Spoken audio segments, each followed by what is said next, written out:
No, that's not quite correct, brother. My learned friend repeatedly says this. But every member of the Legislative Assembly and of Parliament is ex officio member of the Pratinidhi Sabha. That's correct. We are also part of that. That's right. No doubt. Hold on. There is a no. No dispute. The 39 members of the legislative party are also members of the party. No dispute. No question about it. No, how am I? I have not said anything. They have to have primary membership. Yes. I have not said anything against that. Only thing is that 39 members can't hijack the party. That's all. That we'll see. That's the issue. Of course, we welcome you. Majority of the House. Yes. Is that what you're trying to? This is your emphasis. Yes. That here, yes. Also the references to the majority of the House. And goes on to say particularly the following members of the party. That's correct. Because, Maharaj, what is party means? The legislature party. Simple, just what yes. On your submission, that as per the interim order dated 29 June, correct, all subsequent proceedings are subject to ultimate. Yes. Now see, actually we have to consider that. On 29th, you challenge the trust vote to be held on 30th June. Yes. Correct? You challenge that only. That's correct. 29. That's correct. Correct? Now see the order, interim order which is passed by this court on 29. Right. See, please read it. Yes, please. I'll read it. So as well as writ petitions referred to above. Okay, but what? Writ petitions referred to above is that. What was the subject to ultimate outcome? The proceedings of the convening the meeting on 30th would I agree. Not all the subject. I don't dispute that. I am saying. The fact remains that on 30th June, for whatever reason. I had resigned earlier. Your Lordship is right. At all. Your Lordship is absolutely right. But your submission that all other, as per the order dated 30th June, all other subsequent will be subject. I just asked myself a simple question. Had I not resigned, that trust vote would have happened and I would have, the same thing would have happened. Correct. The same thing happened on the 4th. The same thing happened on the 4th. Provided the meeting would have been convened on 30th. But the same thing happened on the 4th. The trust vote happened on the 4th. And that is also subject to. Writ petition was filed. Your Lordship said we will consider that. That will also be subject to. No, we were on your submission. Lordship is right. Technically, what my Lord is saying is absolutely right. I cannot have any two opinions. There can be no two opinions. But the fact is, in substance, it's the same thing. Whereas, yes, your Lordship is right. I mean, I can't get away from the facts that he said, what's the point of going to these people are going to vote for him. That's exactly what happened on the 4th. That's why we challenged the 4th. That's also, the writ petition is here. So, are we going into the technicality or are we going into the substance of the matter? Whether these 39 could have voted in favor, despite the whip. There is a whip issued, Maharaj, on the 3rd. Whip is issued on the 3rd that you vote against the trust vote. They did not. And who is the whip? Sunil Prabhu voted against the whip.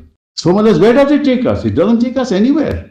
So, he votes against the whip, and Maharaj, Gogavale is then appointed. He can't be appointed by the Speaker. And Gogavale, they have issued, Speaker has issued notice to us. Those notices can't be issued. I can't be subject to any disqualification proceedings.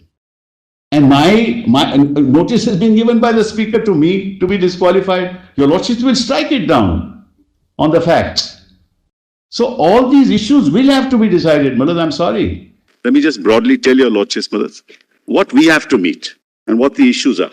Well, I think that we seem to have we are somewhat innocent of the manner in which people are represented in the House and who a legislator owes his duty to.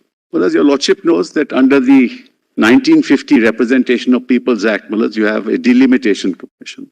And in each state, a delimitation takes place and the territorial constituencies, are carved out. So the elections takes place with respect to those territorial constituencies in each state and the number is already fixed. So under the Representation of People's Act, first under the Constitution under Article 170, people are directly elected from the territorial constituencies. And there is a process by which they are elected. That process is also elaborately set out in the conduct of election rules. First, there's a nomination that takes place. The nomination takes place pursuant to your party nominating you and giving you the symbol on the basis of which you go to the returning officer and say, I am the nominee of the party and this is my symbol, which represents the party. After which, the election takes place. And when the election takes place and the votes are counted, The returning officer then gives you a certificate saying that you have been elected from this party.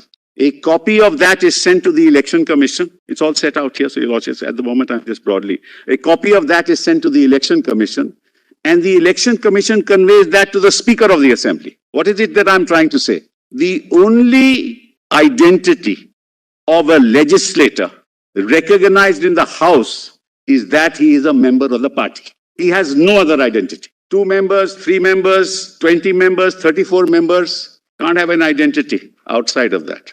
That's the basic constitutional question. Give your lordships an example. Let's forget about 34. A small party in Goa has 5 members. 2 of them go to the speaker, to the governor, and say, you know, I'm not going to support this government. And those 2 brothers actually tilt the balance and the government can fall. So the governor will call a floor test. Sorry? Will the governor call a floor test? Forget majority, even the minority cannot topple the government. If this is the procedure in law that we have to follow. We are back to Ayaram Gayaram. Why? Because you say, now your political affiliation doesn't matter. What matters is numbers. Democracy is not about numbers. It is numbers within a constitutional framework. What the legislators, the speaker, the governor recognizes are political parties. And you are a member of a political party. Nothing less, nothing more. You have no other identity. And I tell your lordships why I'm saying this. How are governments formed? Sarkaria Commission, remember, Maharaj? Largest single party who has a majority on the floor of the House. The governor will call him to form the government, the leader to form the government. If that's not possible, comes the second, and that's political party now. Second,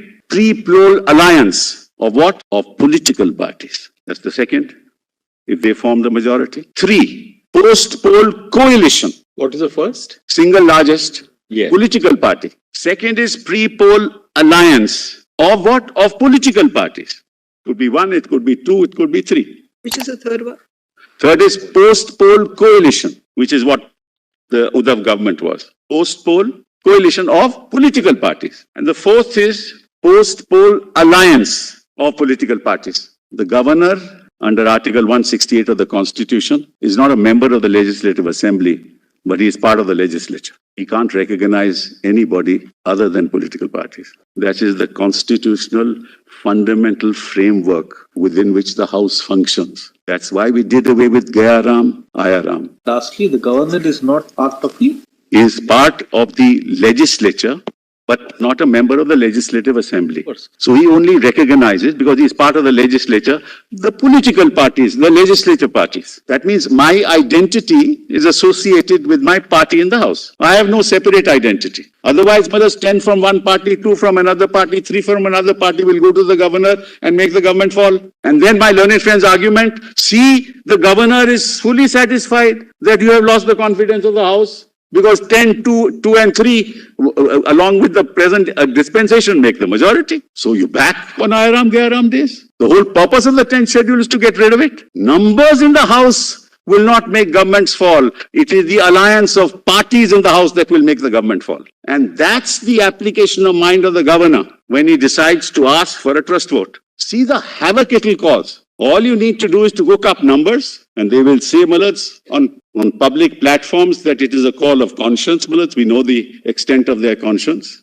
They'll go to the governor and say, see, we give you the numbers now. This is my letter to you. We are now the majority. This government, this chief minister has lost the confidence of the House. See the numbers. And it will be argued that, look, it's demonstrated that it doesn't have the majority and therefore hold the floor test. You see the consequences of this argument on the democratic polity of this country. That's one issue, Mullahs, I will deal with. I just want to point out. Number 2, even more important, which is something that I mentioned earlier also, and in detail, Mullahs, in my note, and which they did not comment on at all. All the council have not commented on the concept of the whip. In fact, I was really surprised when my learned colleague, Mullahs, Mr. Kaul, gave to your lordships a letter of Mr. Sanjay Raut. Your lordships will remember that. Saying, no, actually it is the legislative, it is the leader of the House who appoints. It is the leader of the House who appoints the whip. Well, let's just kindly have a look at that letter. Sanjay Raut is a member of the Rajya Sabha, not a member of the Lok Sabha. He is appointing the leader in the Lok Sabha. And Mullahs, I gave to your lordships chapter and verse, Erskine May, all the authorities, Mullahs, as to how it is the political party that appoints the whip in the House. Paksh Pramukh. And this whole argument was jettisoned by showing this document saying, see, Sanjay Raut is appointed. He's not even a member of the Lok Sabha. He's empowered by the party. So this whole argument that I sat in Assam, appointed Gogavale as the whip, where does that come from in constitutional terms? 34 of you sitting in Assam in the lap of the BJP will appoint Gogavale as the whip and then come to court and say, look, we've already removed you. Under what power? Sorry for interrupt. This may not be relevant for the. Sir, if you don't mind, sir, sir, I mean, I really will appreciate. You people have, my colleagues have answered for 5 days. I have not uttered a word throughout. So please allow me to at least argue in my own way. Saturday, Sunday. But appointment of whip in Rajya Sabha, Lok Sabha, it would never be over. We curtailed our arguments. In a rejoinder, my lord, appointment of whip in Lok Sabha. Well, if you want, I can sit down and the court can decide, since you are the master of the ceremonies here. So, Malaj, because that was an argument made, Malaj, because that justifies, what they say, that justifies the fact that Gogavale is the whip and he issued directions and he has to be obeyed. Malaj, till the 4th, who was the political party recognized in the assembly? Shiv Sena. That was a political party. Who was the whip, Malaj? Sunil Prabhu. So the second submission that I wish to make to your lordships is... First and second are more or less both men. Basically saying that whips are actually appointed only by the political party. That's right. It's a simple point. That's simple, very simple point. It's appointed, so Malaj, the whip has to be obeyed. Sunil Prabhu had to be obeyed. On 3rd, Sunil Prabhu issued a whip that you cannot vote for the BJP candidate as speaker. Whip was disobeyed. He cannot appoint himself as the leader because Ajay Chaudhary became the leader on the 21st of June itself when we removed Eknath Shinde. That removal of Eknath Shinde and appointment of Ajay Chaudhary was conveyed to the Speaker of the House. The Speaker of the House recognized it. So how could the governor call Eknath Shinde? Who is Eknath Shinde? I'm talking in constitutional terms, Malaj. Argument is Eknath Shinde was the group leader. Where was it? Under which law? Which group? You can't arrogate yourself the powers of the party. Sitting in Assam, being entertained by another party, publicly saying that another party is fully supporting me, and changing the constitution of the House as if you are the political party. That's the second. Number 3. My learned friend, my colleague, Mr. Kaul, Malaj, argued that I am the party. He says, I am the party. I am the Shiv Sena. Well, on what constitutional basis can people with 34 members say they are the Shiv Sena? Are they recognized by the Election Commission as the Shiv Sena? Shiv Sena is a registered political party with a political leadership, intimated to the Election Commission under Section 29A of the Representation of People's Act. The moment the recognition takes place under Section 29A, that is the decision of the Election Commission, which is final. That decision was not overturned by anybody when all this happened till the 4th of July. So, how can Eknath Shinde's group of 34 say, I am the political party? It has no constitutional basis. And for 5 days we have heard this, Malaj. I am not saying that I have split. I am not saying that I am the faction. I am saying I am Shiv Sena. So if I say I am Shiv Sena, I am Shiv Sena in constitutional terms. Next point, Mullah, which is even more important. Mullah, your lordships will remember that under paragraph 3 of the 10th schedule, which was deleted later by the 91st constitutional amendment, the expression is that if there is a faction in the legislative party arising out of a split in the political party, and that faction represents 1/3 of the legislative party, then that will be a valid defense against a disqualification petition. What it is. So what is the expression used there? I am a faction of the legislative party, resulting from a split in the political party. Right, Manoj? Now, he says that we 34 are the political party. That's his case. He says, I'm not a faction. There's no split. But Manoj, when he goes to the Election Commission, what does paragraph 15 say? That if there are two factions of a political party who claim to be that political party, it doesn't use the word split. Then the commission will decide which is that political party. So before you, they say, I am the political party. And before the election commission, they say, I am a faction. Because if he is the political party, he need not go to the election commission. Why is he going to the election commission? He says there's no difference between the legislative party and the political party, which is Malas, a mockery of the 10th schedule itself, where the whole purpose, Malas, of differentiating was that members of the legislative party will not do acts which amount to voluntarily giving up membership of the party or vote against the whip, which will result in defection. The whole purpose of the 10th schedule is to differentiate between the legislative party and the political party. And the whole argument is there is no difference between the legislative party and the political party. I am the political party. But if you are the political party, why did you move the election commission? Well, let's take, for example, 3 people out of 5 belonging to the Congress party. They are a majority. They go to the governor of Goa and say, I am the political party. We are the majority. Topple this government. Numbers are stacked against, government will be toppled. They will never go to the election commission. Why? Because there is the Congress party outside. What will the governor do?